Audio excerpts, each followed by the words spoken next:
questo momento siamo isolati, mi sento impotente, mi sento solo e come imprenditore mi sento un po' anche deluso, perché se comincia a saltare la fascia degli imprenditori medio-piccoli come la nostra azienda, non c'è storia. Da 200.000 euro andiamo a pagarne 630.000, vuol dire che un'azienda come la nostra non arriva a marzo-aprile. Allora, aiuti alla fin fine veri e propri nessuno. C'è un credito d'imposta che ancora, ho parlato l'altro giorno con il commercialista, non abbiamo esattamente la percentuale che andremo ad assorbire. Non c'è stato un tetto del gas. Quando ci sono questi aumenti così importanti non si possono stare mesi per decidere.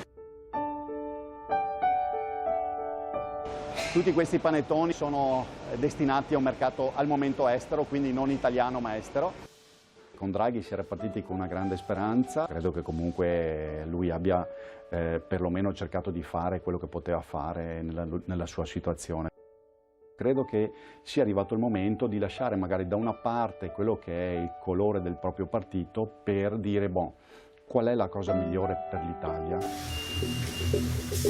Sembra quasi che vogliano farci rimanere così come siamo, perché ci sono altri motivi, perché non riesco a capire perché l'Italia, comunque tra i paesi europei, sia quella che è rimasta più indietro, pur essendo più avanti di tanti altri nella scala mondiale dei paesi industrializzati. E facciamo veramente i miracoli, perché a fronte di una politica che non ci tutela, veramente noi giorno e notte pensiamo alle nostre aziende, al valore delle nostre aziende e cerchiamo di portarle avanti. Però non so se questo che è bastato finora per andare avanti possa bastare nel futuro.